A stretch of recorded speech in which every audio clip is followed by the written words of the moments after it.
Hope everybody's having a good one. Hands are healing up good. All is well. In the vintage guitar collection video I did a couple of weeks back, although not vintage, I spoke about this old Flying V custom made. And one of the things I mentioned there is I wanted to start playing it, and it has some pickup issues where they're a little microphonic. So anytime you're playing, you know, near a loud amp or something like that, it really starts to squeal and hiss. Now, like, I don't mind a little microphonics because that kind of gives it some character, but this is just too much. It kind of gets out of control and it will just squeal. So I'm going to kind of show you like a quick, if you're in a jam, method to potting some pickups. I have a parts amp down in the cellar, and I had a couple of old capacitors in there, vintage 022s like they had in the old guitars, the 335s, the 330s. So I'm going to scavenge the capacitor out of there. I'm going to put an old cap in. I'm going to polish up the fretboard. I'm going to get the nut glued in, and maybe put some strings on this so I can start playing this thing soon. But I'll just show you the process of getting the pickups out, trying to pot them in a way I do it. Again, I just want to mention before the purists, you know, go at me in the comments, this is just a quick way to do it, to basically pot your pickups in a jam, quiet them down. I've done it many times. It's worked for me. I've done it on my 59 Strat. I've done it on a Telly. So, you know, I'm confident in the way I do it to get me out of a jam. I'll just get the pickups out and I'll show you that process.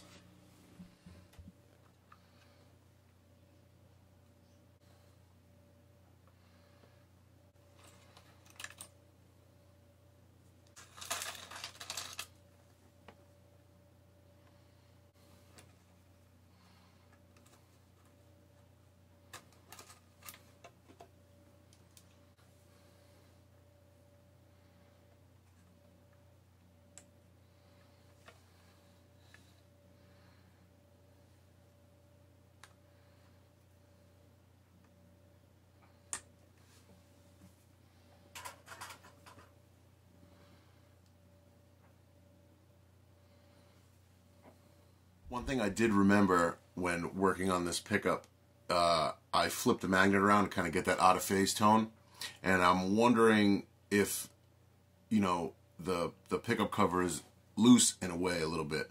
So again, not an ideal way, but this is a way you can check that. I'll use a pair of vice grips, and I'll basically, you know, I'll hold the pickup without, you know, clipping the vice grip shut, and I'll take my soldering iron, and if you're going to get any kind of movement out of the cover, you just heat that cover, that joint up, and there you go. See, it moved a little bit.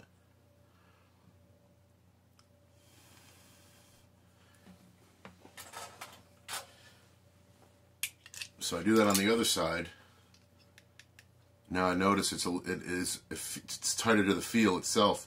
But I'm still going to pot these anyways because I feel like there's just some air gaps in there. I did have this pickup apart, and I'm going to pot the bridge one while I can.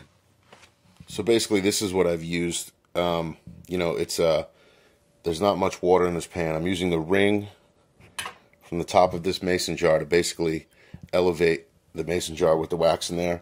I just use beeswax with a light amount of paraffin in there, and I put this on a low heat. And what we'll do is just kind of let that marinate right in there, reach a certain temperature. That wax will start to melt. Now there is a certain threshold of how hot you want this wax to get, you know, 120 degrees maybe. And, you know, so it's a quick flash point and you got to work kind of quick. But I'll show you what happens once that wax gets melted. So down here I got this old Gibson amp, and I got one end of this cap clipped. I'm just trying to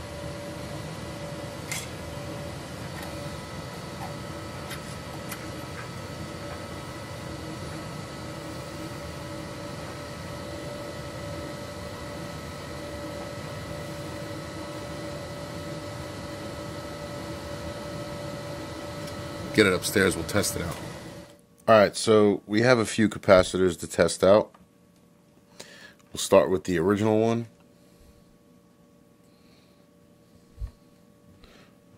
I'm just doing this like this because I'm one-handed.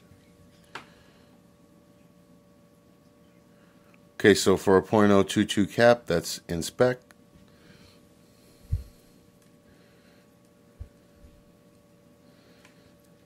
And we'll check that Bumblebee style one I just grabbed out of that amp.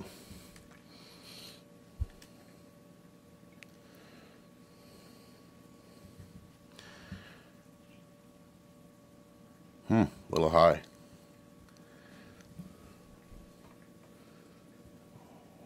Get this one. The vintage spec cap. Check that one.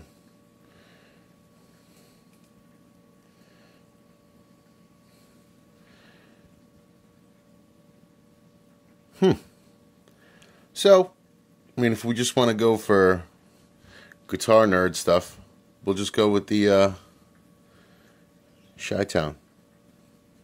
So as this boils, I'll keep reducing heat because I don't want the wax to get too hot.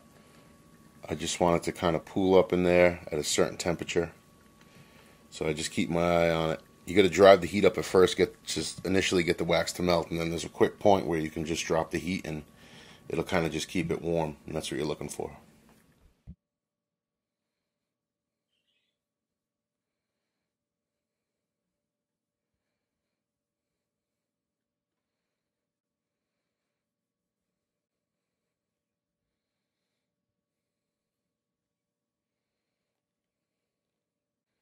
Let that sit up a minute, see if it needs another coat.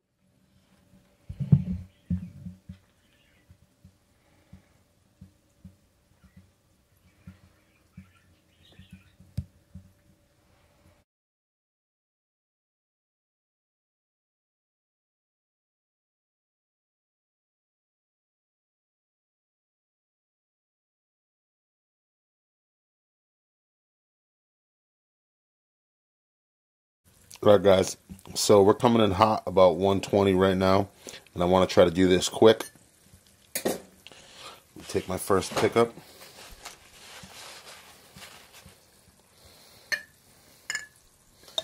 Lay it in there, and you're just basically watching for air bubbles. You know, because what happens is over time, if you have an old pickup, or you have somebody moving the pickup around a lot or messing with it like I did, you can see some bubbles coming out now. Yeah, see? Right in that corner there. Right in that corner there. Those bubbles coming out, that's what we're trying to take care of.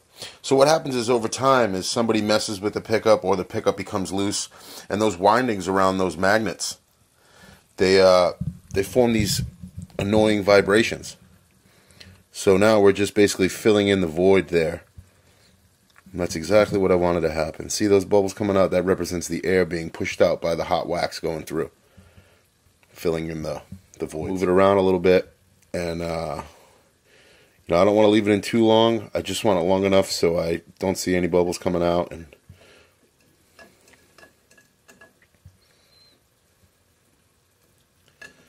go on to the next one. So you see when you dip the pickup in, it kind of gets like that film on it. That's just because the pickup was a different temperature going into the wax. If you move the pickup around enough, all that stuff will fade off. And see, we still got air bubbles coming out, so that's a great sign again. Very pleased with the way this is going so far. Again, this is not, you know, the pickup builder's way of doing it, and if somebody's watching this video, they would probably critique everything I'm doing, and I totally understand that, and I accept that. This is just a quick way to do it. I don't have a double burner. I don't have a hot plate, and you know, I'm still regulating temperature. I'm keeping my eye out on the pickup, you know, and after we make tests, and the proof will be in if the guitar performs or not. But this is going to get me by. This is going to get that guitar playing, and this is going to keep me motivated. So this is the neck pickup. What I like to do too is once I remove it, I hold it over that steam for a little bit and kind of keeps the wax from not drying up right away and turning white all over the pickup while it drips. You know, the excess will drip off. And then I just put it on a paper towel, pat it down gently, and let it sit. And then we'll test it with the ohm meter, and if it all works out and we didn't break anything, we'll put it in the guitar and see if it's microphonic. See, on this one you can see too, moving the pickup around kind of just removes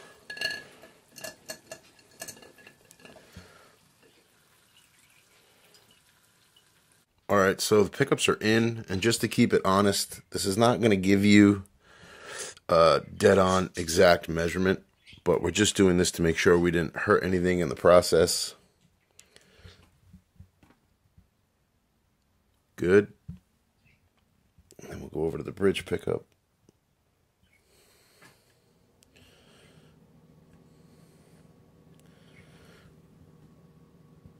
Good. Okay, so we're going to put it back together. I'm going to solder that capacitor in there, and we're going to see what we got.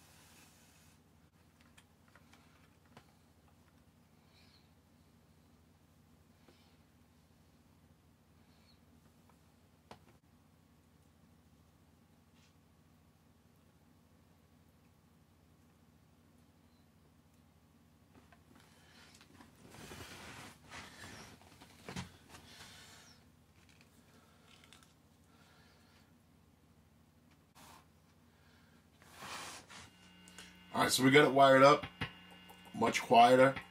Pots are all full out. Tone cap works.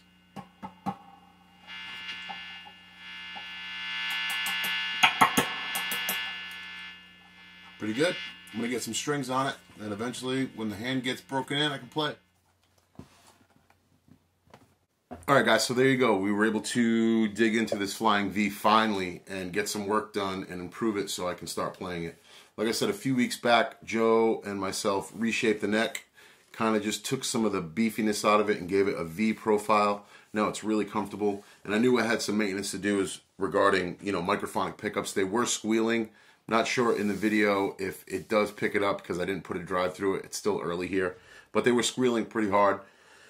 So we potted the pickups, we glued the bone nut back on, lubed up the fretboard, we put a new old stock Sprague style Chicago capacitor in there, and we double checked all of our work and everything's there. So like I said, I'm going to put strings on it, and over the next few weeks when I'm comfortable and hand strength comes back, I'm going to start digging into my Albert King. If you like these kind of videos, like, subscribe, all that stuff. Leave a comment down below for a future video if it's something you want to see.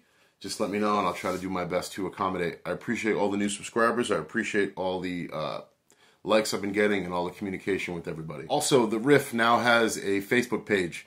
I can put the link below. Guys, go over there and check it out. I want to have like discussions during the week about gear, or if anybody has questions, post them up on there. We can all just kind of join in and talk about some stuff.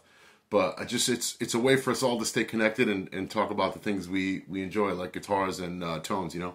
So I thank you, everybody. Signing out with the Flying V. Y'all have a good weekend. Peace.